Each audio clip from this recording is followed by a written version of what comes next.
Well, today we are returning to our series on the Gospel of Mark. The series is titled Knowing Jesus because throughout the book of Mark, we both witness the original disciples of Jesus getting to know him, and through the faithful witness of John Mark writing down the eyewitness account of the Apostle Peter to the life of Jesus, we get to know Jesus. And so that's where we're returning our attention today. I do want to thank Larry Endicott and my father, Dana Burd, for preaching while I was visiting with friends and family in Texas. Would you mind to give them a hand and let them know you appreciate them? And by the way, I've been in other churches the past 2 weeks. I was in a mega church in the Dallas, Texas area, and then last week, we actually got back into Central Ohio, but I took advantage of already having things planned for me to be gone to visit a church in the Columbus area, and they were great churches. I enjoyed them both, but I have to tell you that after visiting two churches over 2 weeks, I came back feeling like, you know what, Living Hope Church is a pretty good church. I honestly thought our worship was better than both of those churches. It's no competition, but it's just an observation I made.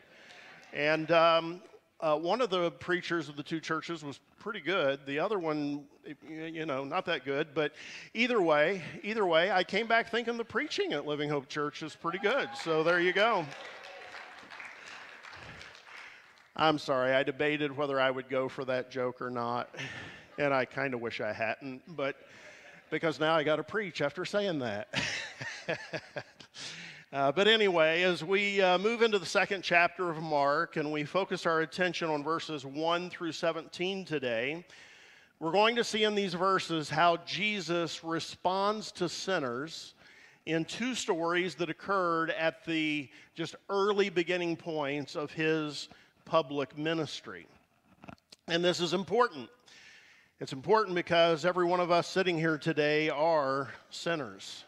So in his response that we see in the text to people who are sinful, we get a picture of how Jesus feels about us and how he responds to us even when we are at our worst. And this is also important because of the nearly 8 billion people who live on this planet. 100% of them are sinners. And so we see in the text today how Jesus responds to the whole world. And for those of us who are followers of Jesus, Christians, believers, this is important because in the example of Jesus, we see how we are supposed to respond to the world that is full of sinful people. So we're going to see this in the story of Jesus and the paralyzed man, and we're going to see this in the story of Jesus and the tax collector, Jesus calling Levi to follow him. So I want to begin by looking at the story of Jesus and the paralyzed man in Mark 2, 1 through 12. I'll read, you follow along as I do. It should be on the screen behind me, and we're pretty confident the versions will match. Here is what it says. A few days later, when Jesus again entered Capernaum, the people heard that he had come home. They gathered in such large numbers that there was no room left, not even outside the door, and he preached the word to them. Some men came, bringing to him a paralyzed man carried by 4 of them. Since they could not get him to Jesus because of the crowd, they made an opening in the roof above Jesus by digging through it, and then lowered the mat the man was lying on. When Jesus saw their faith, he said to the paralyzed man, "Son, your sins are forgiven."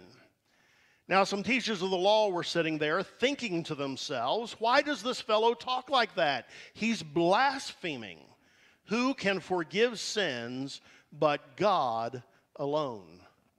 Jesus immediately knew in his spirit that this is what they were thinking in their hearts, and he said to them, "Why are you thinking these things? Which is easier, to say to this paralyzed man, 'Your sins are forgiven,' or to say, 'Get up, take your mat, and walk'? But I want you to know that the Son of Man has authority on earth to forgive sins." So he said to the man, I tell you, get up, take your mat, and go home. He got up, took his mat, and walked out in full view of them all.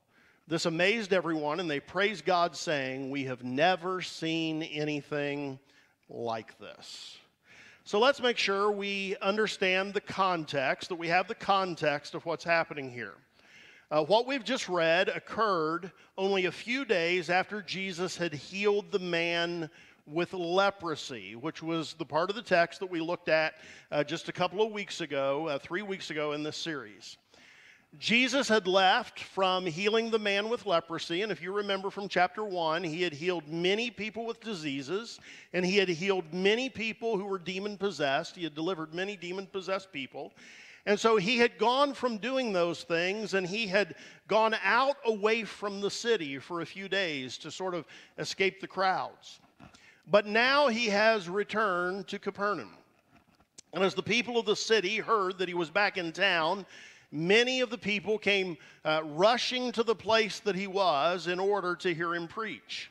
We're told that so many came that there was no room for them, there was no room for people, and the crowd spilled outside the door, and you couldn't even get in close to the door. Some people have speculated that this story took place at the home of Simon Peter. Theologian N.T. Wright says that the story probably actually took place at Jesus' own house, which I think is a pretty interesting thought, and certainly one that seems possible. So that's the setting that we just read. And I think to fully understand and appreciate this story, it's important that we understand the Jewish attitude towards sickness and disease and suffering at this time in history. The Jewish leaders taught, and the people believed, or at least I would assume most of the people believed, that if a person was experiencing suffering, it was because the person had sinned. They concluded that the person must be guilty of some sin if they were experiencing suffering in their lives. Sickness, disease, suffering of all kinds were all viewed as evidence that God was angry with a person. And so they drew a very straight line between sin and suffering. If you're suffering, it's due to sin. The rabbis had a saying, there is no sick man healed until all his sins have been forgiven him. Now, we know today that sickness, disease, and suffering can be a result of sin. They can be a consequence of sin, our sin or the sins of others. We see the suffering that's going on all around the world. We see the suffering in the Middle East that's happening, and we know that all of this is a consequence of sin. And by the way, I want to thank Ace Trask a couple of weeks ago for praying for Israel and that whole situation, and thank Rob Sexton last week for sharing with you a little bit about where we stand as a church, and so we want to encourage you to continue to be praying for that situation. It's certainly a dangerous time. But as we look at all of that, we know that all of that is the consequence of sin. Things like STDs are often a consequence of sexual sin. Serious health problems can result from misuse of alcohol or the use of illicit drugs. Sin has consequences. And sometimes sickness, disease, and suffering are a result, a consequence of a person's sin. And of course, all sickness, disease, and suffering result from the fall. So in these ways, sin is the cause of sickness and disease and suffering. But that isn't what the religious leaders of the day were teaching or what the people believed. What they did, and I already mentioned this, they drew a straight line from any act of sin to sickness, disease, suffering. Such things were seen as the direct result of some specific sin a person had committed, not as a natural consequence. But here's the key. It wasn't seen as a natural consequence. It was seen as a direct punishment of God, because God was angry with the sinner. It's not true, but that's what the thinking of the time was. And so the leaders taught, and the people believed that the only way anyone could ever be healed of sickness or disease was if the sin they had committed that had caused the sickness was forgiven. And so here's what this means. As Jesus went around healing people, as others witnessed these healings, they would have understood, they would have thought, some way, somehow, the people being healed had been forgiven of the sin that had caused their sickness. And so, did they conclude that Jesus was able to forgive sins as they watched him heal people? It's very likely. The religious leaders, you see, put people through rituals to be cleansed from sin, and if people went through the right rituals, they could eventually be declared, the religious leaders could declare someone free of sin. And so it's very likely that the people concluded Jesus was forgiving their sins as he was healing their bodies. And I think he was. And our story shows that he was. But their sickness wasn't because God was angry with them. It's simply not true that people were sick because God was angry with them. But it is true that everyone who came for healing was a sinner. And so, was Jesus only healing people's physical bodies while leaving them dead in their trespasses and sins? I don't think so. And while these healings don't look exactly what we might imagine conversion looking like, if we consider it closer, I think every instance of healing that we see really does have the markings of conversion. How can I say that? Because every instance of someone coming to Jesus for healing was an instance of someone coming to Jesus believing that he was their hope and he was the answer to their problem. And in their understanding, the answer to their problem that had been caused by sin, which it had been, just not in the way they understood it. I hope I said all that right, and I hope you understood it. So here's what happened. Jesus is teaching in a crowded house. So crowded that the people have spilled outside and are crowding around the door. No one can get in. These 5 people, 4 friends, and the man on the mat, the paralyzed man, have arrived a bit late to the gathering. The 4 are carrying their friend, again, because he's paralyzed. They have come because they want to get their friend to Jesus. But the crowds are preventing them from getting in. They do not let that deter them. Instead, they go to the roof.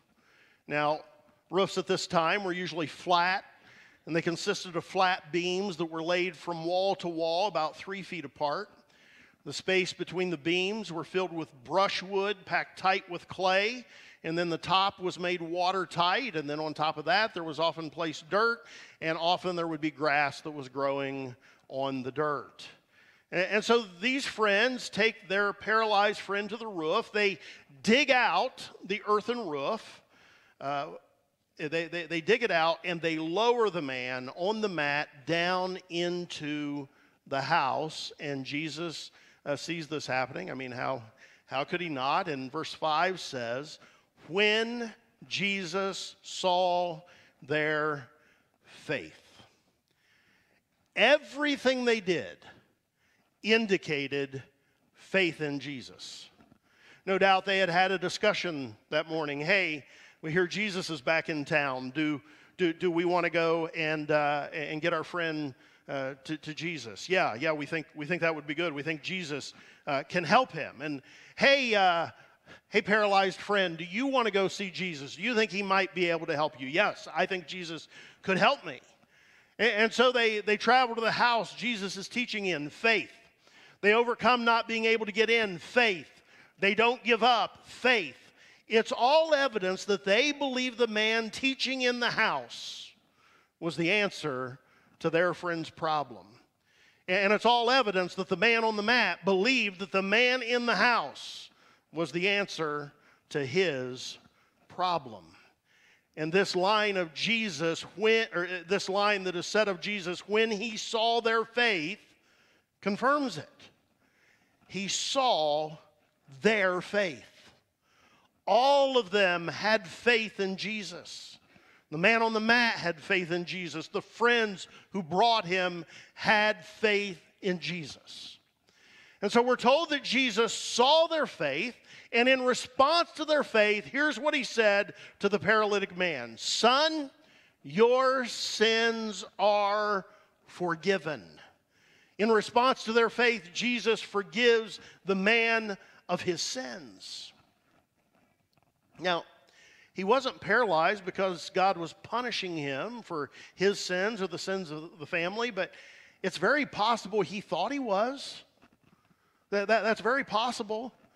And within the context of his understanding, Jesus speaking forgiveness of his sins was like Jesus saying to him, "Son, I want you to know God is not angry with you." Can you imagine the relief of someone who perhaps most of their life had assumed that God was angry with them, realizing God is not angry with me? And these words of Jesus brought joy to this man. They brought joy to his friends. You're forgiven. God isn't angry with you. What good news. And I want you to know today, if you're weighed down by your own sin and the enemy has brought you under condemnation because of it and convinced you that God is angry with you, I want you to know that God is not angry with you. So these words of Jesus brought joy to the man and his friends. But there were others in the crowd that day that those words did not bring joy to.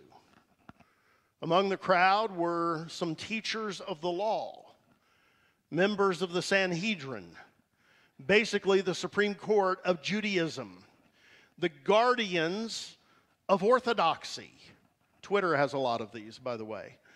The guardians of orthodoxy. And they were not overjoyed at Jesus declaring this man's sins forgiven. Because they were the guardians of orthodoxy, they were the ones who spoke for God.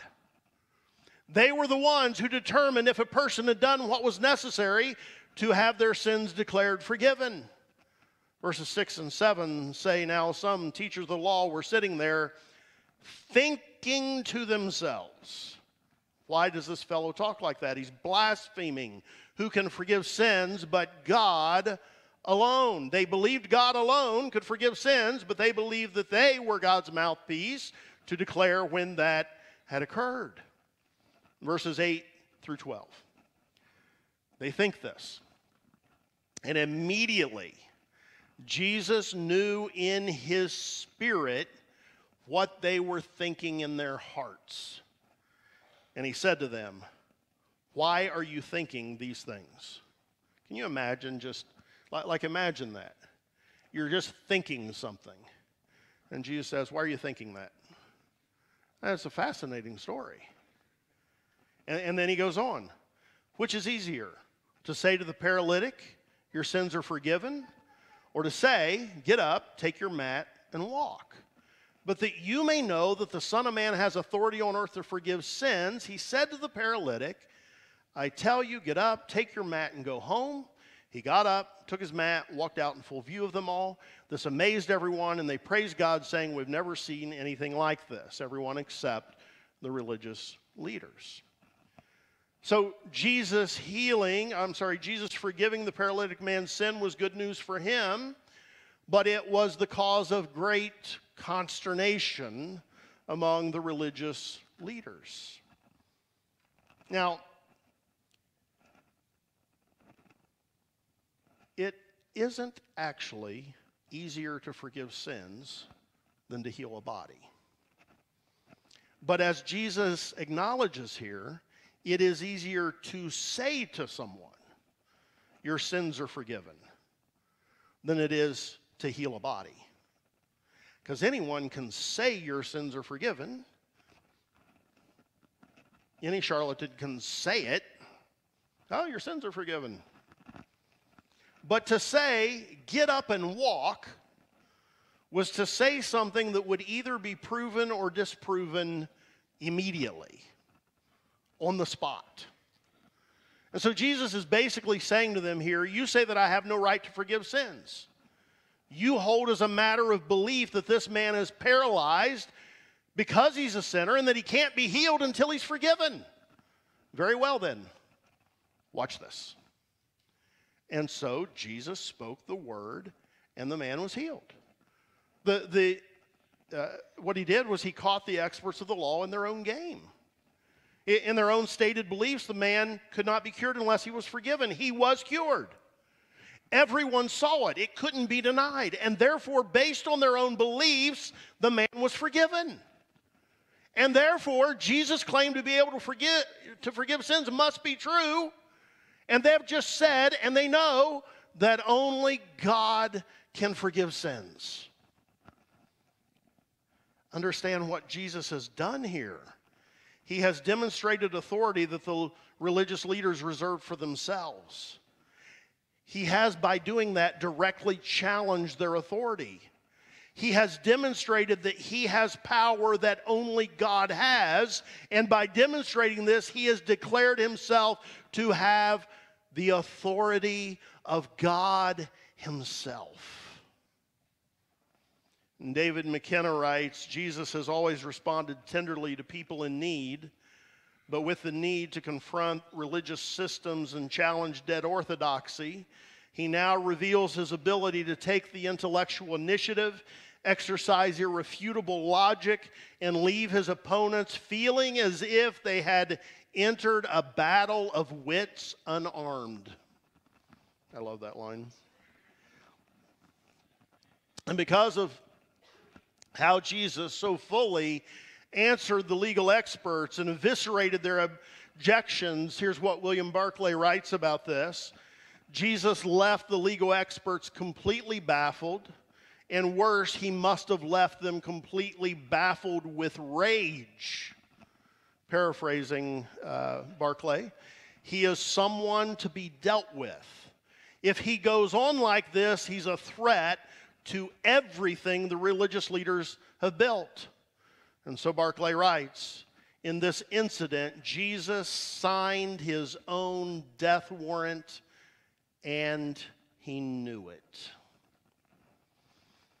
But this is why he came: to forgive and to heal, to reconcile and to restore. The story of Jesus and the paralytic man tells us two things about how Jesus responds to sinners. Jesus forgives sinners, and Jesus heals sinners. This is what he does. McKenna writes again, I love this. Forgiveness is set in Jesus' mind. Forgiveness is the leaning of his thoughts. Forgiveness is the breathing of his Spirit.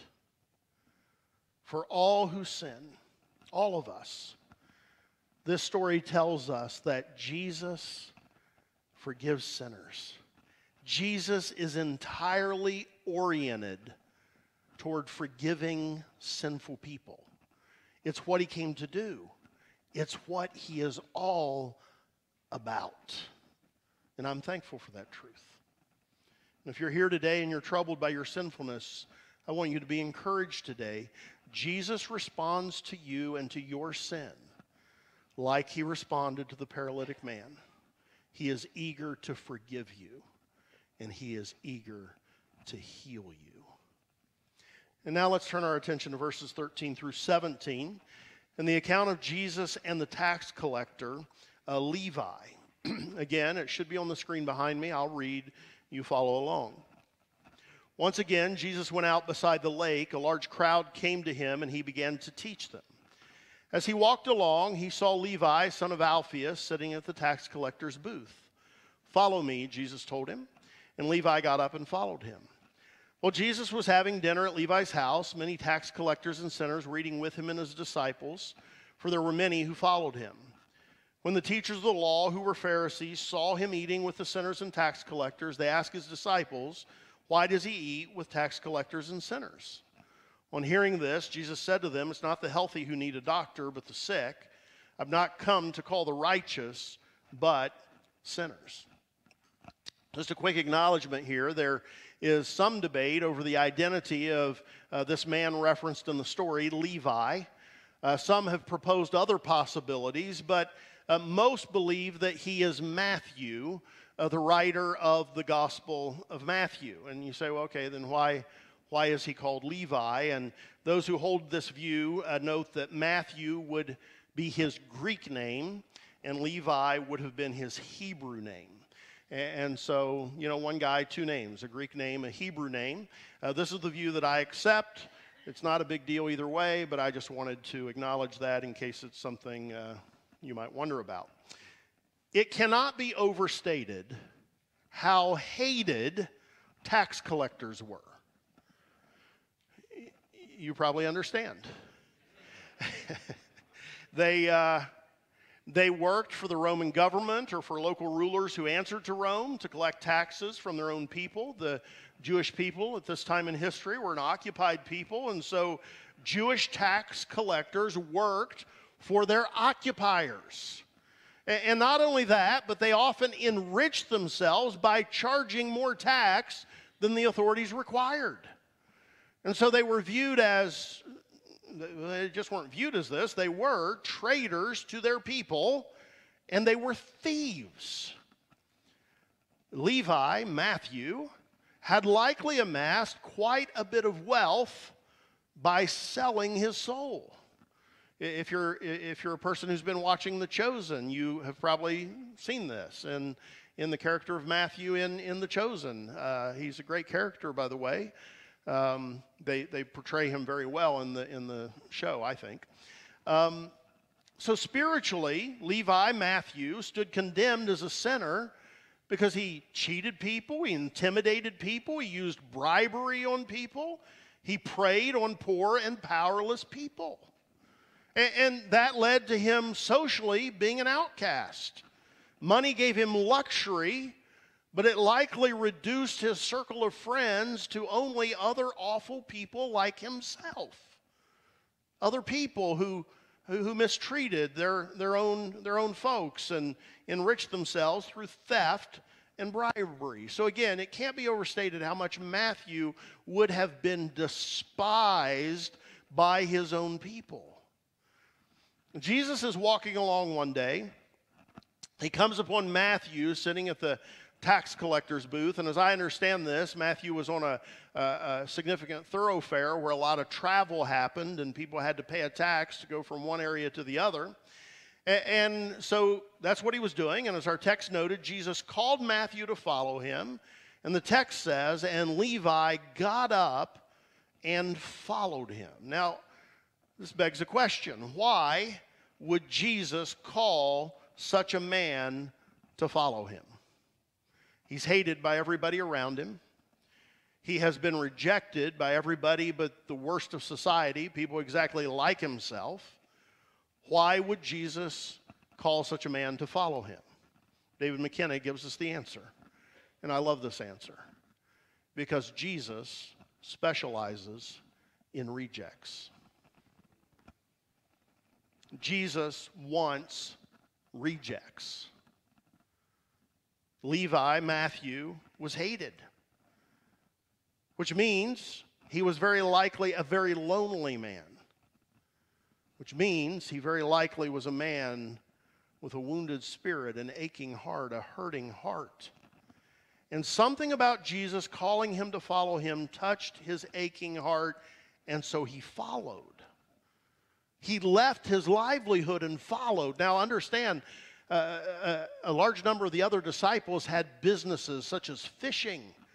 And when they followed Jesus, they were always able to go and return to those things and maybe even still did them as they followed Jesus, perhaps until later in his ministry. But so the other disciples had things they could return to. But once Levi left his position as a tax collector to join Jesus, there was going to be no turning back.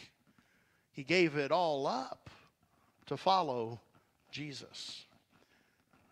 So moved, I think, that he was, that somebody would want him. And once he followed Jesus, he invited more people like himself to come and meet Jesus. And so we're told that many tax collectors and sinners joined Matthew and Jesus for dinner.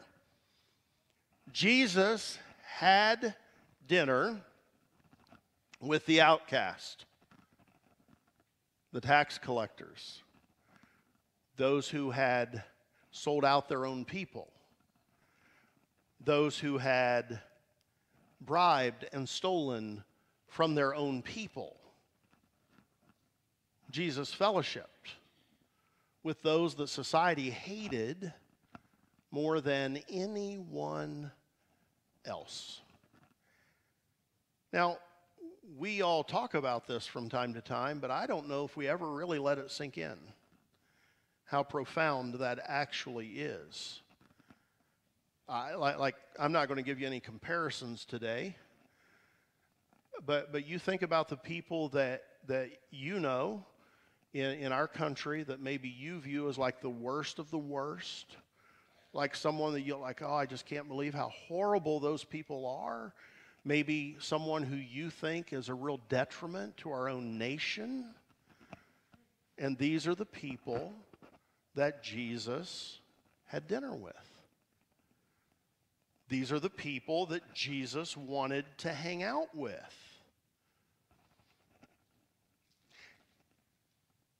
It sounds good when we think of like outcasts like our buddy who has struggled to make friends.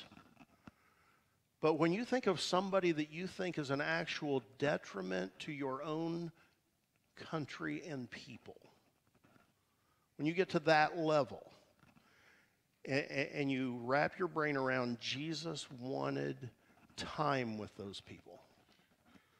He wanted to socialize with them. He wanted to break bread with them. It's a profound thought. And it's something that if we ever really embraced it, it would probably revolutionize the way we behave and the things we would do as Christians. And not surprisingly, this upset the religious leaders. When the Pharisees saw him eating with sinners and tax collectors, they asked his disciples, why does he do this? You see, it would have been considered outrageous for Jesus to do this. He was defying orthodox conventions of his day. And so Jesus answered their question this way. It's not the healthy who need a doctor, but the sick. I have not come to call the righteous. And if we understand that rightly, he's saying, I've not called to come those who view themselves as righteous, but sinners. There are two reasons the religious leaders wouldn't associate with people like Matthew. The first was contempt. They looked down on them. They viewed themselves as superior. The second was fear. They were afraid of being contaminated by sinners. The Pharisees were like doctors who won't treat a sick person for fear of catching their sickness. Which is one of the reasons it's good that I did not become a doctor, because that's the kind of doctor I probably would have been. They're sneezing? Well, no, I don't want to see them. Tell them to come back when they're not sneezing. The throat hurts? Well, just joking. I can't imagine those thoughts going through my mind, though, if I was a doctor. Is the younger doctor in today? Could he see them? All right, back on track. Jesus rejected both of these attitudes. He rejected contempt by eating with tax collectors and sinners, socializing with them. And he rejected fear, pointing out to the Pharisees that it's sick people who need a physician. These are the very people I need to be around. I'm not afraid of them. They need me. And I came for these people. Jesus was not a fearful physician. And here's why. Because Jesus knew that it wasn't what's outside of a man that corrupts him. It's what's inside a man that corrupts him. The story shows us two more ways that Jesus responded to sinners. He spent time with sinners. He invited sinners to follow him. And he still does. He still does. And in Jesus' response to the Pharisees, he offered both a warning and an invitation. The warning is that those who have no sense of need, a person who has no sense of their need before God, places a barrier between themselves and God. I've not come to call the righteous. I've not come to call those who don't understand they are in need. Why?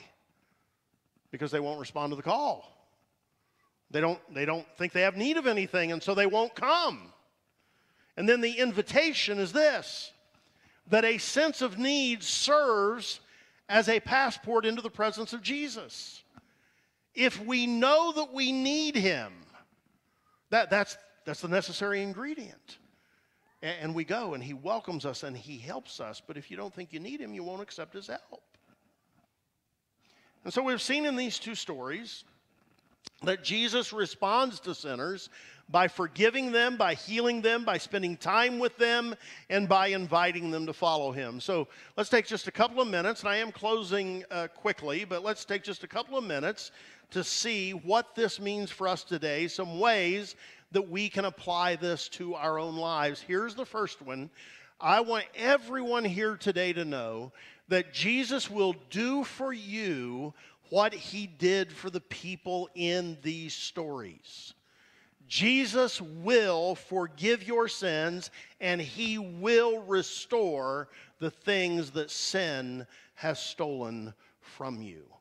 There is forgiveness for your sins, whatever they are, however bad they might be, however long you've been involved in them, Jesus will forgive you. If you turn to him in faith today, he's going to say to you what he said to the man lowered through the roof. Your sins are forgiven. Son, daughter, God is not mad at you. You don't need to be afraid. And so if you're carrying around the guilt of some sin today, just turn to Jesus and receive his forgiveness. He responds to faith. If you know that you need forgiveness and you turn to him, he will forgive you. Now let it be known you do need to turn to him. You need that sin forgiven. We can't be casual about our sin. But we need to know that God, Jesus, will forgive. Secondly, for anyone here today, and this is probably most of us, anyone here today who has suffered rejection, maybe you're even enduring rejection currently, you need to know that Jesus specializes in embracing the rejected and giving them a place to belong. Matthew, Levi, was an outcast. He was rejected by society, but Jesus wanted him to be his follower. Jesus welcomes the outcast. He welcomes the rejected. He gives them hope. He gives them a purpose. He gives them love. He gives them a family, the family of God. And so if you need healing from the pain of rejection, turn to Jesus today. He can heal that pain. And from this text, we have to learn that those who don't recognize their need will never seek the help that they need so desperately. And so we must become people, if we aren't already, who are honest and quick to acknowledge that we stand in need of help. If you're struggling with sin, admit it. If you're discouraged, admit it. If you're overwhelmed, admit it. If you're struggling with substance abuse, admit it. Admit that you need help. And turn to Jesus. And turn to his body for the help that you need. It's those who realize they're sick that seek out a physician and get the treatment that they need. So admit your need of Jesus.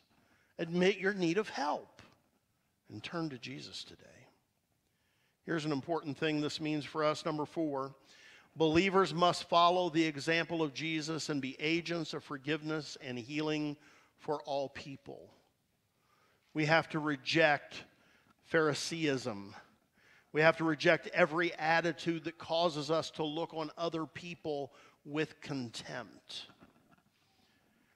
I've told you this a lot recently. I used to fight with other Christians who criticized their own people, saying, we're kind of a bunch of Pharisees. And I would say, no, we're not.